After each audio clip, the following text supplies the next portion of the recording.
Hello, hello. Welcome to episode 39 of our Ellie.Talks podcast. Today we have Mr. Stefaan Verhamme with us, representing POM West-Vlaanderen and the Circular Materials Center, which is the research and training hub for the plastics and textile industry in Belgium. Welcome, Stefaan, to our podcast. Thank you, Julie. Before we start, we always like to start with getting a little bit personal, so to get to know you a little bit better. Can you share with us what drives you in life and what inspires you for the work you do?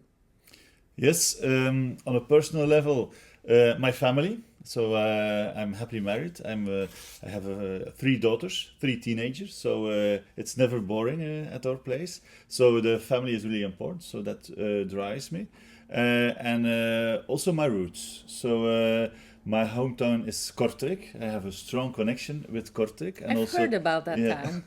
and also with the province of West-Vlaanderen. I'm a proud West-Vlaming, as they say. So combining those in what I do is very important. So that's on a personal level. So I also like to engage, to commit myself for society on several levels. And that's also what has driven me to work for POM West-Vlaanderen. So POM is a provincial agency for the economic development in West-Vlaanderen. So I want to contribute. I want to have a positive impact, and that's why I chose to work for POM West-Vlaanderen. So the region, so your personal life and your work are situated in West Flanders. Yes. So at POM, you're an international affairs manager and cluster manager for new materials. Can you maybe explain a little bit for the Yes. listeners and Okay. viewers who are not familiar with POM West-Vlaanderen what that is and what your role in the organization is? Yeah. So as I already mentioned, we are an agency for the economic development. So what do? We have a focus on several domains. So we want to support industry in innovation, in sustainability, in digital transition. So innovation is a very important focus. We also want to make sure that the training and education facilities in West Flanders are aligned with the economic needs. That's why we choose to invest with our partners so they have the proper installations. We want to stimulate entrepreneurship within our province. So we have several hubs for starters, and we also give them advice. We come up with sustainable solutions for transport and logistics here to promote sustainable transport in our region. We also want to develop sustainable industry areas. So not only greenfields, but also the industrial areas that we want to make them more sustainable. That's what we also do. And finally, also we want to broaden the horizon of our companies and lead them to international companies and markets. So that's also what I do. So my role is, I have a double role.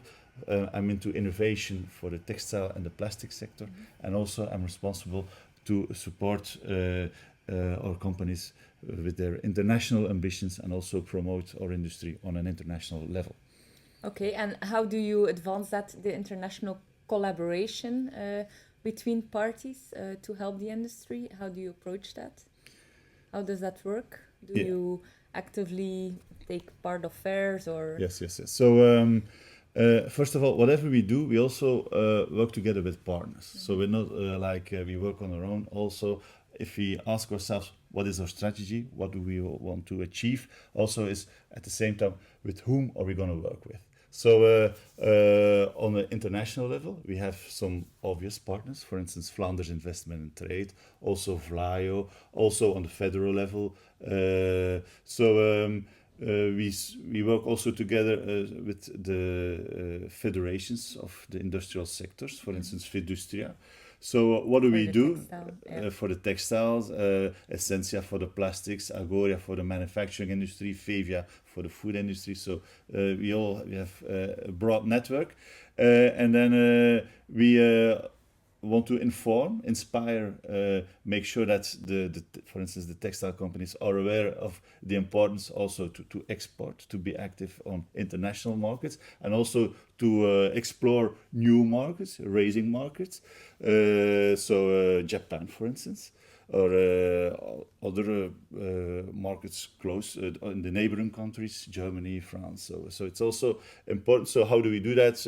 We inform them about regulation as is coming, but also we organize activities. For instance, Heim Textile 2 weeks ago in Frankfurt. So there we were partner of the Belgian Night. Why do we do that? It was organized together with Fiducia. Why do we do that? Because 2/3 of the companies that were exhibiting there, 2/3 of the Belgian companies, come from West-Vlaanderen. So we have a strong textile history, strong textile background. Not only background, also future. That's why we are there with a focus on the future. We want to support our companies, let them work together, join forces also on an international scale. That's why we come up with those kinds of actions, go to trade shows, participate on missions, for instance. So we can try to look for international connections and opportunities for the textile industry here in West-Vlaanderen. So collaboration is key as Yes. well with you. I think we share with Ellie.Connect a Yeah. little bit the same mission. The philosophy. And how do you think that collaboration plays such a pivotal role when you talk about advancing in the field of innovation and, in our case, circularity or sustainable innovation?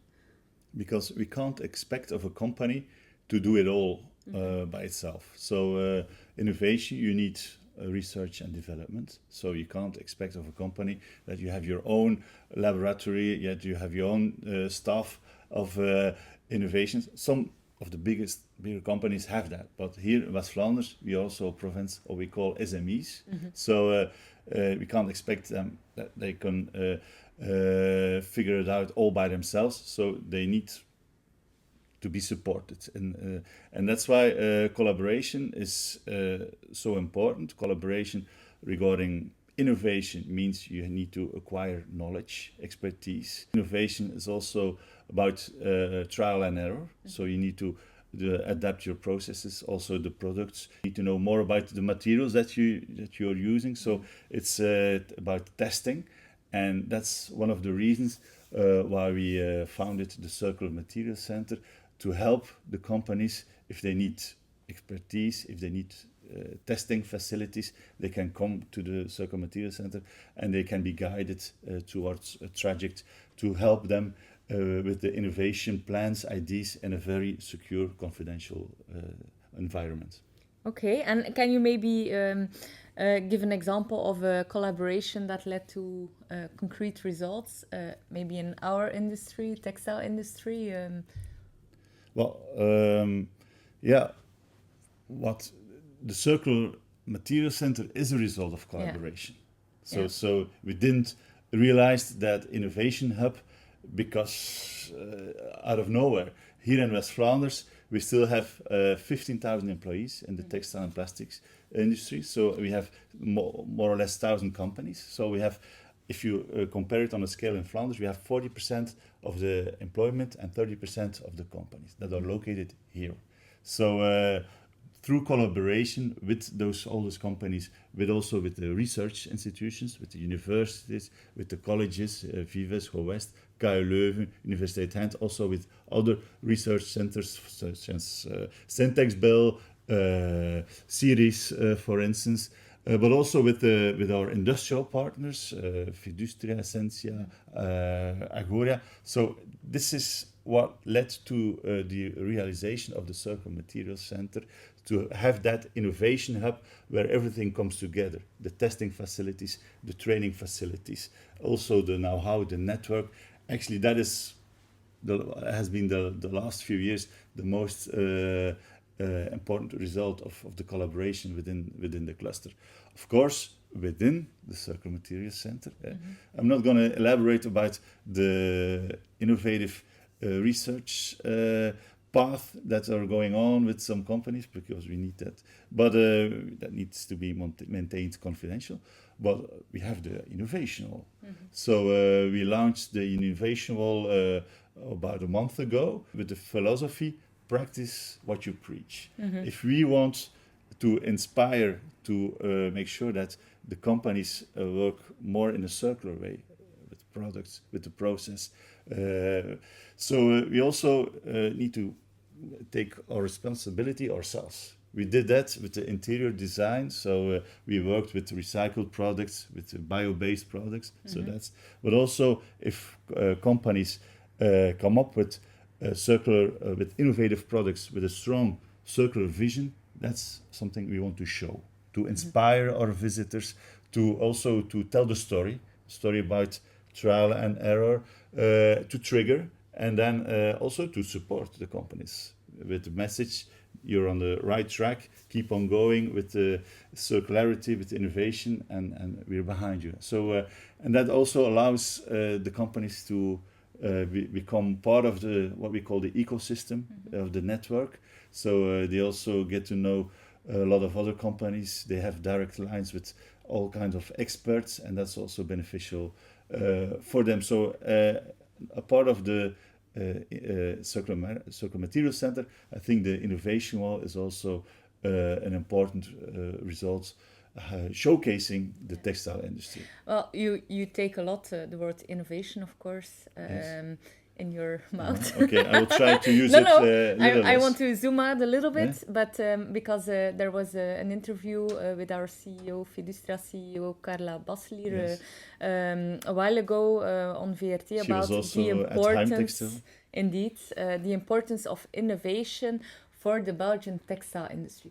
Why is innovation and sustainable innovation so important for industrial companies and SME companies today? Well, if you want to maintain competitive, also on an international scale, you have to focus on innovation.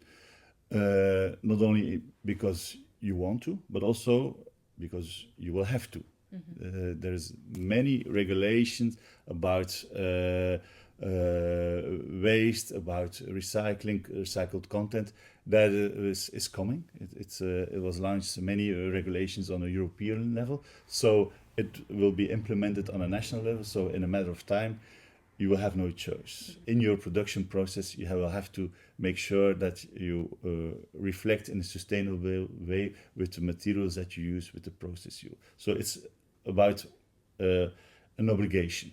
But it should also be an opportunity to focus on circularity, because also, I guess, you also, as a company, you also want to contribute to society. You want to lower your footprint because of the ecological aspects, also because it's economically beneficial. You see, there are lots of opportunities, and also for the company, for the branding, the position. If you want to attract new talented employees, it's very important that they will check what is your company doing regarding the sustainability. Now, the bigger companies already have a sustainability report. I don't know if you have experience with sustainability reporting. Hi, this is Amélie, Community Manager for Ellie.Connect, interrupting just briefly your favorite podcast to ask you this question. Are you ready to make sustainability a priority? Are you ready to take concrete actions? Ellie.Connect offers you the network, the tools and the content to help you achieve just that. Go to Ellie.Connect.com and register today. But first, enjoy the rest of the episodes. Well, as an SME at ESG, we're not yet required, but as a basis, of course, we get questions from our larger customers, of course. But with Ellie.Connect, we're following all those legislations as well. So very important to inform the network. So you're doing an important job on that. So because it's important for, as you mentioned, not only for the employees, also for your suppliers, for your customers, also for the financial institutions, if you want to obtain a credit, for instance. So many reasons, and I hope that I'm convinced that here in West-Vlaanderen, most of the SMEs are switching to or doing the circular transition from in a positive way. So because they see the opportunity and they also want to contribute with a long-term to society and to the economy. So it's not about must, but it's about willing to do. Purpose-driven organizations, indeed. And I find that similar with a lot of younger people in the organizations as well, and smaller companies, where you see that the mindset in the younger generation, where sustainability, for instance, with generation 50 plus, was it's one of the aspects. Now with the generation 30 plus and younger, it's one of the most important aspects for the company. So you have to be aware of that, and then focus on sustainability, but it's also brings a lot of opportunities, and that's also what we want to help the companies with in all kinds of projects and all kinds of events. So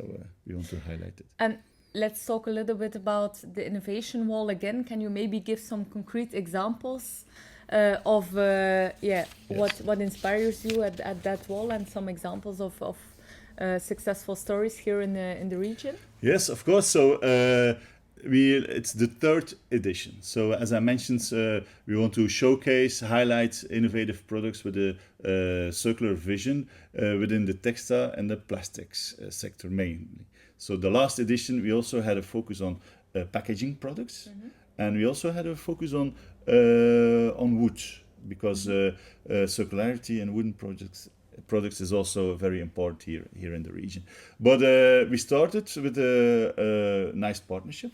Hack Your Jeans. Does that I heard about sounds that. familiar? That rings a bell with my other hat. So that was about the circular vision, how you can recycle jeans and use the yarn to make all kinds of products. But it was also about the partnership. So that's also something that we as a agency want to stimulate. Let companies work together. So, and if that's a good example, creating the awareness about what is a circular economy, indeed, at a very early stage, I would say, here in the region. So I think we created the awareness. Yes. Thank you for that. Definitely about about the Anna sneaker with the sweater blue loop with the jeans, the towel. So it was a good opportunity, a good window to show what's possible. But of course, we had other interesting projects. We had the circular carpet Rewind, for instance, from Beaulieu. So the first carpet that is used during trade shows that can be fully recycled. So not to the in the container, but it can be recycled. Other nice projects, or the sequel, were from ocean plastic. Bécart de Slay, they shredded it into flakes and into granulates, and then they used it to make yarns for the production of the mattress covers. So it's also very from ocean plastic, so to a new product. So that helps to inspire, for instance, if in the Circular Materials Center, it's not only businesses or companies that come, it's also people that follow training. It's also young people from schools. So we want to inspire them. We have different kinds of workshops about the circular economy, also to stimulate the image of the textile and the plastic. Show it that it's sexy again. Yes. That's what we do. So if I told the story, for instance, about the ocean plastic, so then okay, that's what it's about. But I can mention a lot of companies. It's also important. It's not only about West Flemish companies. So we also want to give the wall to all kinds of products. For instance, this edition we had textile art of Lisbeth Braakman. So she made an artwork of recycled textiles, which also has acoustic benefits for the room, for the interior. So that's also a whole new approach. We also say, okay, let's give this also some space on the innovation wall. So we will keep on reinventing ourselves, and it's actually if people enter the Circular Materials Center, it's what attracts the attention immediately. So and is there an innovation you see in textile industry which you have not launched yet on the innovation wall, but maybe you can trigger next year's edition? Probably. Of course, there still are many innovations that I don't know today. What I do know, just to mention one more, it's about the digital product passport. It's also on the wall today. Quifactum launched a digital product passport. It's a QR code which is integrated in the textile clothing of Filou and Friends.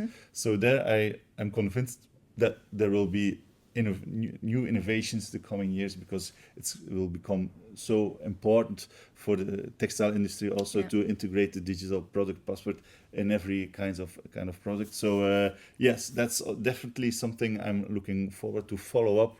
What will be the next step in that kind? Well, that shows that innovation is not only about the product itself, but also about the software or the technology around. So Indeed. that supports that case. Maybe focusing not only on innovation, but also on circularity itself. How does the Circular Materials Center help in advancing circularity and circular materials into their production processes? We help 200 companies on a yearly basis with innovation questions. So they need help. They are looking for expertise.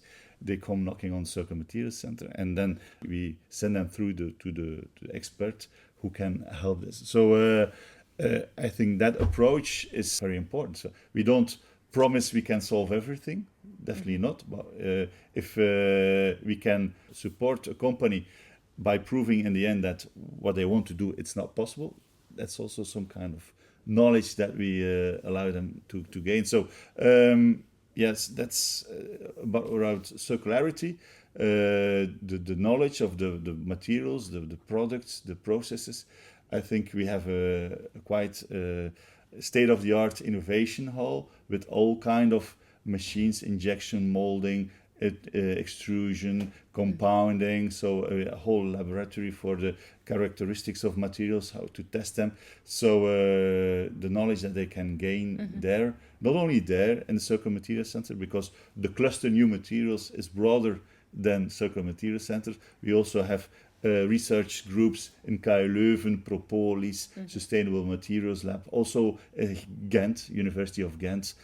So the university colleges, West has the Vives, they also have some research competencies. So we want to, our role is to cluster it, because and then if companies come with questions, we can try to dispatch them to the right expert. And based on your experience or questions you get, what do you think is the biggest challenge when you want to advance when it comes to circularity?